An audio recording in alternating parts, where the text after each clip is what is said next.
Hello दोस्तों। तो कैसे हैं आप सभी। स्वागत करते हैं आपका अपने यूट्यूब चैनल मनीष एकेडमी पर।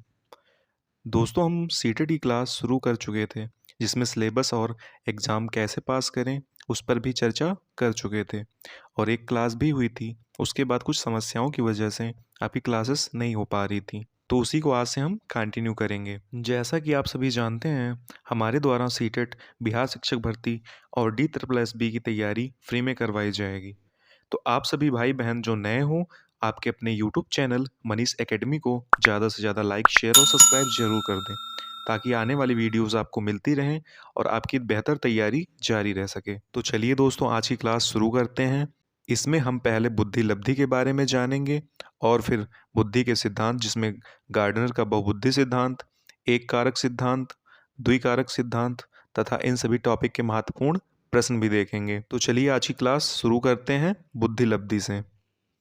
चलिए इसमें पहला पॉइंट देख लेते हैं। पॉइंट वाइज ऐसे देखते चलेंगे, जिसमें पहला पॉइंट हो जाएगा, बुद्धि मापने के लिए सबसे पहला बुद्धि परीक्षण बिने तथा साइमन ने 1905 में विकसित किया। इस परीक्षण में बुद्धि को मानसिक आयु, मेंटल एज के रूप में मापकर अभिव्यक्त किया गया। इसका अर्थ हो जाएगा, जो बुद्धि को मापने के लिए पहला बुद्धि परीक्षण था, उसे बिने तथा साइमन ने विकसित किया था और इस परीक्षण में मानसिक आयु के रूप में अभिव्यक्त किया गया था। चलिए आगे बढ़ते हैं। दूसरा पॉइंट हो जाएगा, 1916 में टर्मन के द्वारा बुद्धि लब्धि का संशोधित सूत्र दिया गया। चलिए आगे हम जान लेते हैं वह क्या होगा। इसका अर्थ समझिए और कुछ पॉइंट और भी नोट करते चलिए।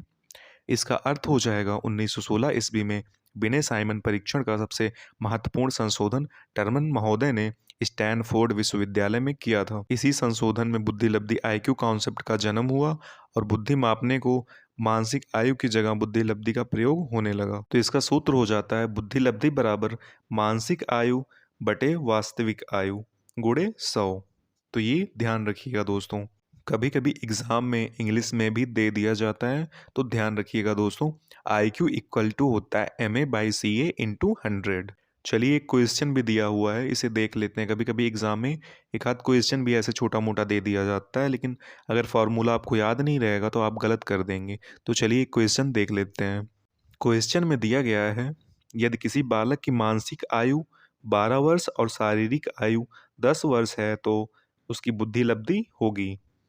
तो आपको फॉर्मूला पता ही है, IQ बराबर MA/CA इंटू 100 या बुद्धि लब्धि बराबर मानसिक आयु बटे वास्तविक आयु गुणे 100। इस प्रश्न में बच्चे की मानसिक आयु 12 वर्ष दी गई है और शारीरिक आयु या वास्तविक आयु 10 वर्ष दी गई है। तो मानसिक आयु की जगह 12 लिख देंगे और शारीरिक या वास्तविक आयु की जगह 10 लिख देंगे, जैसा कि आप देख पा रहे हैं, और गुणे 100 हो जाएगा। तो अगर इसका एक जीरो से कट जाएगा, तो 12 का गुणा अगर 10 में करेंगे तो 120 आ जाएगा।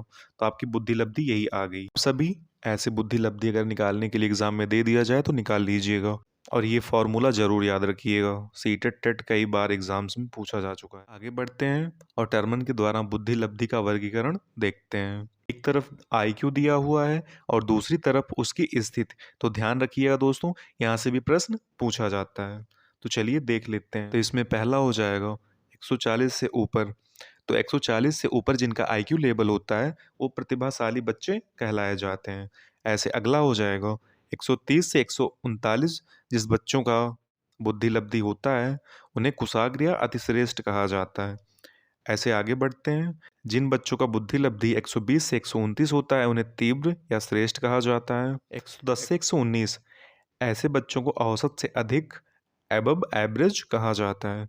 अगला हो जाएगा 90 से 109, ऐसे बच्चों को समान, औसत या एवरेज कहा जाता है। जिनका IQ लेवल 80 से 89 होता है, उन्हें अल्प या सीमावृत्त, डल कहा जाता है। अगला हो जाएगा 70 से 79, जिनका IQ लेवल होता है, उन्हें औसत से कम कहा जाता है। और जिनका IQ लेवल 50 से 69 होता है, उन्हें मूर्ख। 25 से 49 IQ लेवल वालों को मूढ़ या हीन कहा जाता है।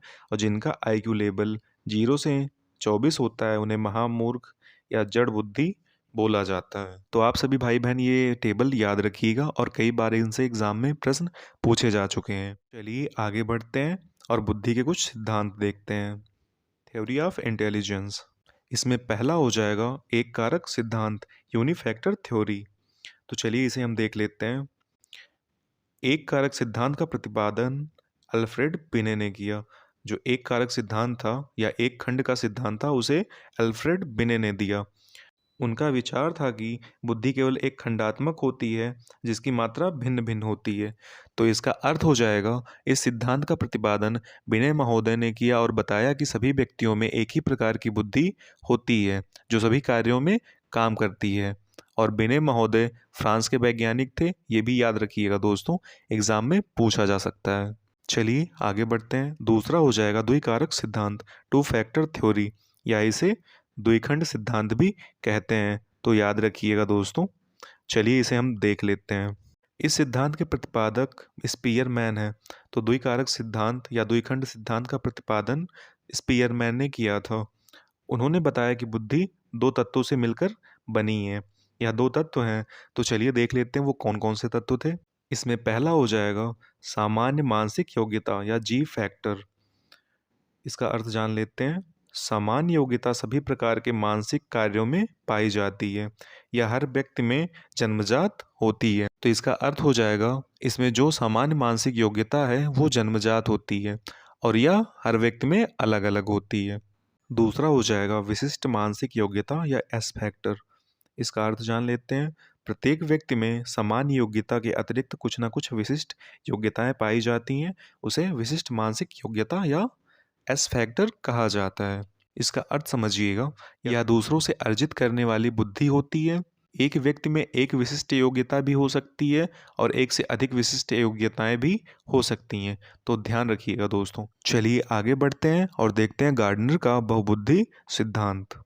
इसमें हो जाएगा, गार्डनर ने इस सिद्धांत में यह स्पष्ट किया कि बुद्धि का स्वरूप या दशाएं, फॉर्म्स जो होती हैं वो अलग अलग होती हैं। तो आगे देख लेते हैं गार्डनर ने बुद्धि का वर्णन कितने प्रकार से किया है। वैसे तो मुख्य रूप से 7 प्रकार की बुद्धि का वर्णन किया है, लेकिन 2 अतिरिक्त 8वां और 9वां प्रकार जोड़ा है। तो वर्तमान में गार्डनर के अनुसार बुद्धि के 9 प्रकार हैं।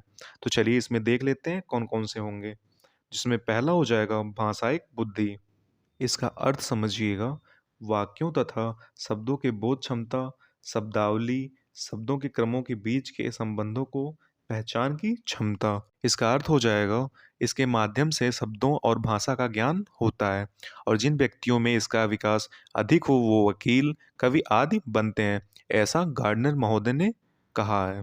तो चलिए दूसरा देख लेते हैं। दूसरा पॉइंट या दूसरा प्रकार क्या हो जाएगा। दूसरा हो जाएगा तार्किक गणितीय बुद्धि।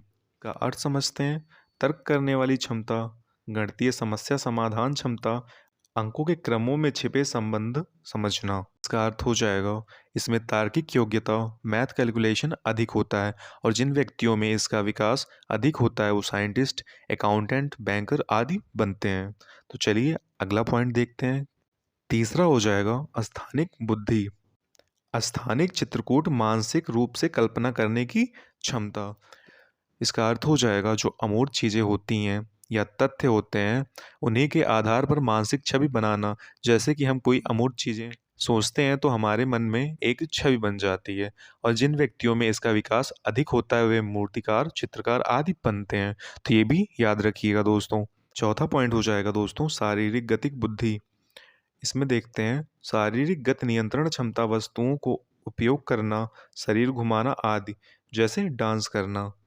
तो इसका अर्थ हो जाएगा शरीर को गति देने वाली बुद्धि और जिन व्यक्तियों में इसका विकास अधिक होता है वे डांसर, अभिनेता, अभिनेत्री आदि बनते हैं। तो ये एग्जाम्पल्स भी आप ध्यान रखिएगा दोस्तों, कभी कभी एग्जाम में पूछ लेता है। पांचवा पॉइंट हो जाएगा संगीतिक बुद्धि। लय को सही ढंग से उपयोग करने की क्षमता।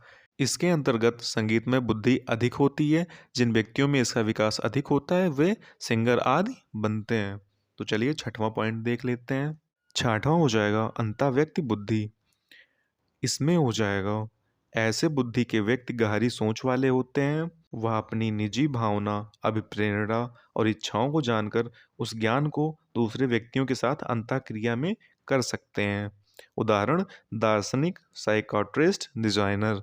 इसका अर्थ भी समझ लीजिए, इसके द्वारा खुद के साथ इंटरेक्ट किया जाता है। इसके विकास जिन व्यक्तियों में होता है वो दार्शनिक, साइकाट्रिस्ट, डिजाइनर आदि बनते हैं। तो ये भी ध्यान रखिएगा दोस्त। सातवां पॉइंट हो जाएगा अंतरा व्यक्तित्व बुद्धि। इसमें देख लेते हैं। इस बुद्धि के लोग समझते हैं दूसरे लोगों की चाहत, प्रेरणा और ज़रूरतें। दूसरे लोगों की खुशी में व्यवहार के प्रति संवेदनशील होते हैं। इसका अर्थ हो जाएगा, इसके द्वारा दूसरे व्यक्ति के साथ कैसे इंटरेक्ट किया जाए यह हमें पता चलता है। और जिन व्यक्तियों में इसका विकास अधिक होता है वे सामाजिक कार्यकर्ता, धार्मिक नेता आदि बनते हैं। आठवां हो जाएगा प्रकृतिवादी बुद्धि। चलिए इसे देख लेते हैं। 1998 संशोधन। इसका अर्थ हो जाएगा 1998 संशोधन के द्वारा ये प्रकार जोड़ा गया था। प्रकृति के पैटर्न तथा सिमेट्री की पहचान करने की क्षमता, जैसे किसान, जैव वैज्ञानिक आदि। इस बुद्धि के व्यक्ति प्रकृति के नज़दीक होते हैं, जैसे किसान, जैव वैज्ञानिक आदि। और प्रकृतिवादी बुद्धि को गार्डनर महोदय ने 1998 में जोड़ा, तो ध्यान रखिएगा दोस्तों ये भी। नौवां पॉइंट हो जाएगा दोस्तों अस्तित्ववादी बुद्धि। इसको सन 2000 में संशोधन के द्वारा नौवां प्रकार जोड़ा गया था। इसे जान लेते हैं हम। मानव व्यवहार के रहस्यों, मौत, मानव अनुभूति आदि की क्षमता जैसे दार्शनिक चिंतक। इस बुद्धि के व्यक्ति हर चीज़ों के अस्तित्व के बारे में सोचते हैं, जैसे हम इस दुनिया में क्यों आए, भगवान कौन है आदि जैसे विचार रखने वाले। जिन व्यक्तियों में इसका विकास अधिक होता है वे दार्शनिक चिंतक, साधु संत आदि बनते हैं। तो यह हो गया टोटल गार्डनर का बहुबुद्धि सिद्धांत, जो वर्तमान में 9 प्रकार का है। और अगर पूछे कि जब इसका प्रतिपादन हुआ तो गार्डनर ने बुद्धि के कितने प्रकार को बताया, तो वह 7 हो जाएगा। वर्तमान में पूछे तो 9 हो जाएगा। तो ध्यान में रखिएगा दोस्तों ये चीज़। कभी कभी आपको एग्जाम में कंफ्यूज करने के लिए ऐसे प्रश्न दिए जा सकते हैं। तो दोस्तों जो टॉपिक पढ़ाया गया है उसी टॉपिक के कुछ महत्वपूर्ण प्रश्न देख लेते हैं, ताकि एग्जाम में कहीं से भी प्रश्न पूछा जाए और हम गलत ना करें। इस बार कैसे भी एग्ज़ाम क्लियर करना है, और क्लियर ही नहीं, बहुत अच्छे नंबर से पास करना है। आज से ही आप लोग जुड़ जाइए और सपनों को पाने के लिए मेहनत और प्रयास आखिरी सांस तक करिए। तो इस बार सीटेट की खोपड़ी में छेद जरूर करना है। तो देखते हैं पहला क्वेश्चन। पहला प्रश्न हो जाएगा, गार्डनर ने अपने बहुबुद्धि सिद्धांत में कितने संशोधन किए हैं?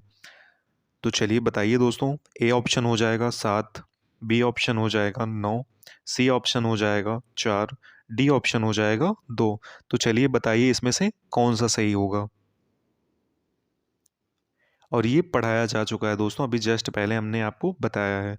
तो इसका जो सही आंसर हो जाएगा वो डी हो जाएगा, क्योंकि गार्डनर महोदय ने 1998 में संशोधन के द्वारा प्रकृतिवादी बुद्धि को जोड़ा और दूसरा अस्तित्ववादी बुद्धि, जिसे सन 2000 में जोड़ा गया। तो इस प्रकार गार्डनर महोदय ने 2 संशोधन किए, यह याद रखिएगा दोस्तों। तो चलिए दूसरा प्रश्न देखते हैं। दूसरा क्वेश्चन हो जाएगा, बहुबुद्धि ज्ञान को अनेक पद्धतियों से बालक को प्रदान कर उसमें अनेक कौशल को विकसित करता है, उक्त कथन किसका है? तो यह बताइए कि स्टेटमेंट दिया गया है या कथन किसका है? पहला ऑप्शन हो जाएगा गिलफोर्ड, बी ऑप्शन हो जाएगा गार्डनर, सी ऑप्शन हो जाएगा बिने, डी ऑप्शन हो जाएगा स्पीयरमैन। तो बताइए दोस्तों कौन सा सही हो जाएगा। ध्यान रखिएगा दोस्तों, इस कथन को गार्डनर महोदय ने दिया था। तीसरा प्रश्न हो जाएगा, हार्वर्ड गार्डनर का बहुबुद्धि सिद्धांत सुझाया जाता है। ए ऑप्शन हो जाएगा, बुद्धि को केवल बुद्धि लब्धि परीक्षा से ही निर्धारित किया जा सकता है। बी ऑप्शन हो जाएगा, शिक्षक को चाहिए कि विषय वस्तु को वैकल्पिक विधियों से पद्धति के लिए व बुद्धि को एक आदर्श के रूप में काम में ले। सी ऑप्शन हो जाएगा, क्षमता भाग्य है और एक अवधि के अंदर नहीं बदलती। डी ऑप्शन हो जाएगा उपरोक्त सभी। तो चलिए बताइए दोस्तों तीसरे का आंसर कौन सा होगा।